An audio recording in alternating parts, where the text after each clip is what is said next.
Uti-uti na hong umuhugot yung tubig, kaya uti-uti na ho kami nakakapaglinis din ho sa kubo. Araw din ho ng harvest ni Kuya ng kanyang patola. Gagras cutter naman si Itay doon sa pagtataniman namin ng talong doon ho sa gilid. Tapos ako naman ho ay mangingisda. At ito ho yung aking mga nahuling tilapia. Kaya nakapagluto ho ako ng aming pananghalian na masarap na sarsyadong tilapia.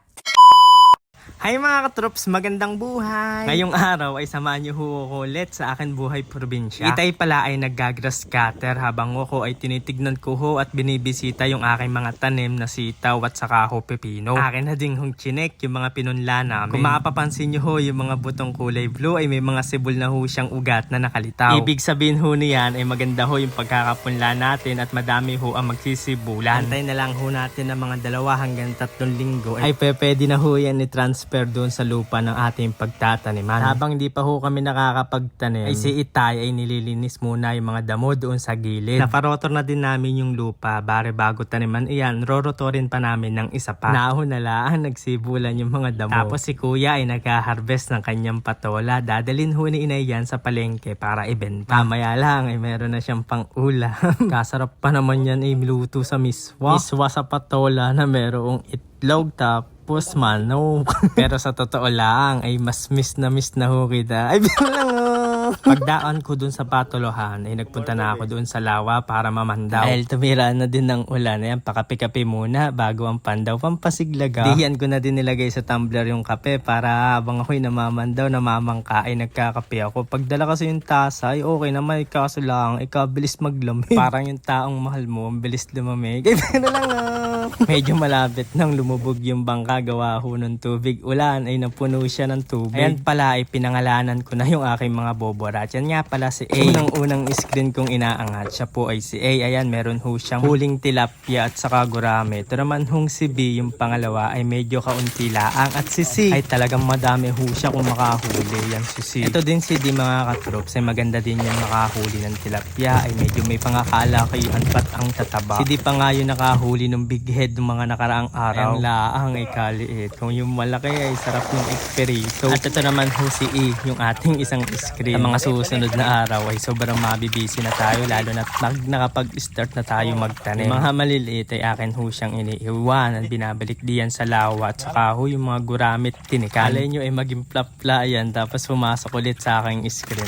Jackpot na naman tayo, meron na naman pang ihaw. Yan pa nga, pinigilan ako ni Tay, kala ay pakakawalan ko. Kape tayo mga katrops yan, nagkape muna ako bago umuwi diyan sa lawa. Basta ho kasi din sa Lumban, Laguna mga katrops, sadyang masarap magkape kahit saan ka pa pumesto ay kaganda talaga ng mga tanaw. At dahil madami kaming nahuli, ayan, ay akin hong tatawagan yung asawa ng kapatid ko para siya na bahala magbenta na yun. Pero may naisip akong kalokohan. Tawagin ko, ang sasabihin ko ay madami akong huli na bangus. Itignan natin kung anong magiging reaction niya pag nakita niya ay puro tilapia. Akin muna siyang kinilo. Ayan, pagkakatimbang ko ay kulang-kulang ho siyang 13 kilo. Magkano pala per kilo sa inyo ng tilapia? Ay baka naman iyo may comment yan sa comment section kung magkano ang kilo. Ilagay mo na din kung taga saan ka para alam ko kung saan hong fresh yung maya-maya laang ay dumating na sila. Order pala to sila ng bangus!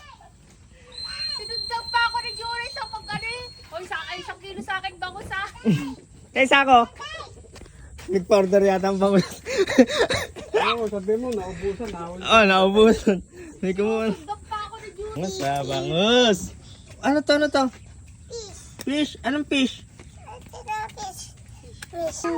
Huh? Fish. Kuha.